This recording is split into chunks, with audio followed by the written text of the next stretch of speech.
More than 580,000 people found themselves homeless in the United States on any given night in 2022. Many large and dense cities with scarce affordable houses and resources, such as Los Angeles, San Francisco, and New York City, are grappling with the crisis as they try to provide adequate resources and shelter for the growing homeless population. Homelessness remains a critical issue in the United States. According to the latest data from the U.S. Department of Housing and Urban Development, the crisis has increased by 2% since 2020 and continues a disturbing trend growing over the last decade. The five cities with the highest homeless populations in 2022, according to a Statista report, were Los Angeles with over 65,111 homeless, New York City with 61,840, Seattle over 13,000, San Jose with 10,028, and Oakland, Berkeley with 9,000 homeless between the two.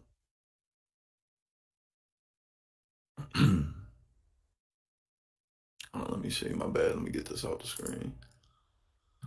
A whopping half of America's homeless population resides across the 50 largest U.S. cities and their nearby suburbs. Even more astounding is that 22% of this population is in only two municipalities, New York and Los Angeles. Well, New York and Los Angeles are the two wealthiest and most active locations in the country.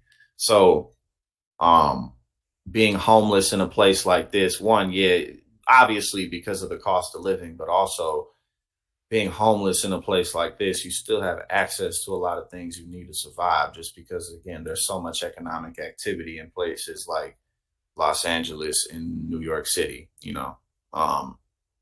So it's definitely a combination of the two.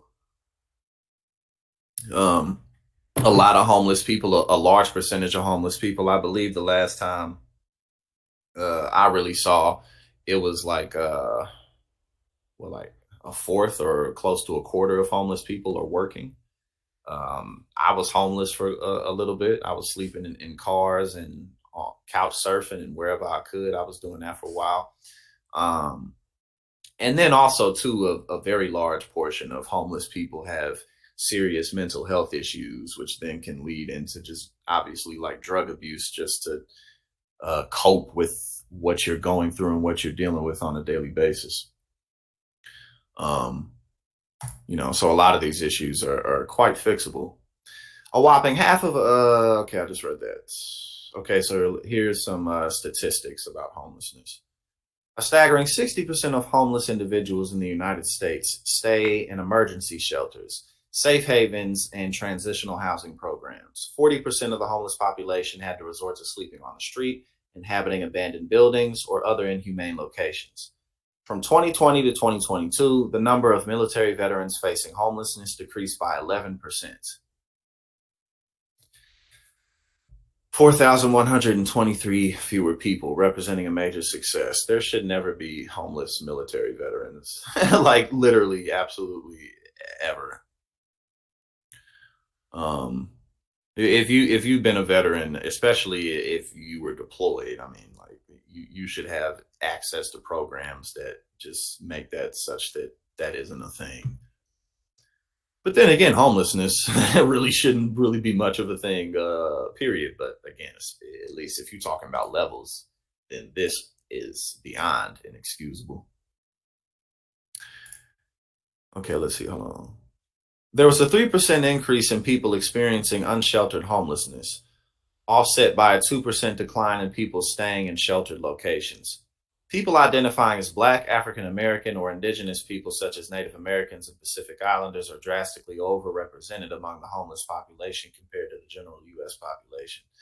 While African Americans who identify as Black only represent 12% of the United States population, they make up a disproportionate 37% of those experiencing homelessness. And oftentimes, the heaviest concentration of the Black population in the United States is in inner city areas, and inner city areas in modern times are notoriously stricken with poverty. Because ain't no opportunities, ain't no industry or economy, but there are solutions. And that's why we are involved in politics and community efforts. Big myths about homelessness in America. Despite its prevalence, there are many misconceptions surrounding homelessness. One of the most common misbeliefs is that being homeless is an individual's choice or a consequence of laziness.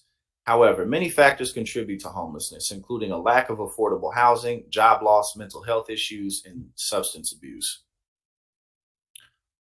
Boom. So, again, something like this could knock off a huge portion of people who are dealing with this. Job loss. Um, there's a lot of factors that go into that. Affordable housing is more something that can be directly addressed. Job loss too, but more so in the sense of making jobs just overall more beneficial for people to commit to. You know what I'm saying? Like just paying people more, giving them better benefits and stuff like that. But sometimes the job loss can kind of be just out of people's control. Mental health issues, that's a huge one, and we mentioned that, because if you're just dealing with, well, I mean, at the end of the day, we're emotional creatures, and if you're just dealing with too much stress, too much anxiety, too much depression, too much trauma, um and then people who genuinely have like chemical imbalances and stuff like that, it makes it difficult, if not impossible, to get along well in the real world. And then substance abuse, which these two are linked to very heavily.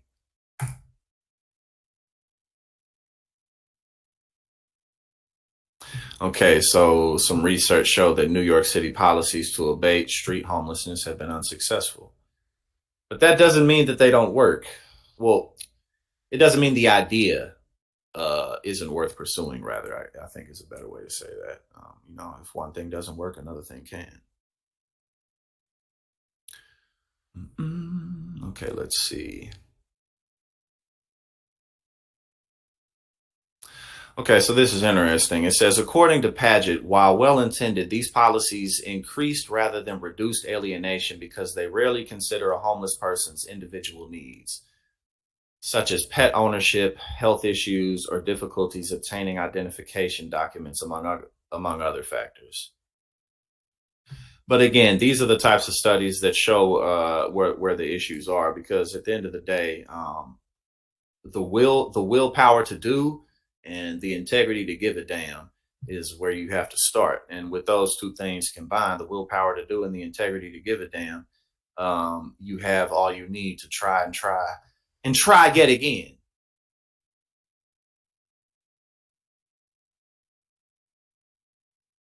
Hmm. I'm just skimming through this.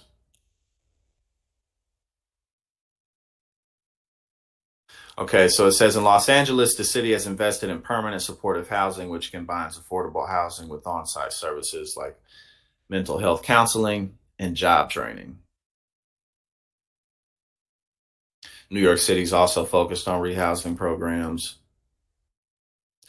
But again, like at the end of the day, and I continue to say this, the biggest issues that the United States faces just really are not that complicated. And unfortunately, especially corporate politicians, whenever a certain type of policy doesn't like completely eliminate an issue, what they'll do is they'll be like, well, we tried, so fuck it.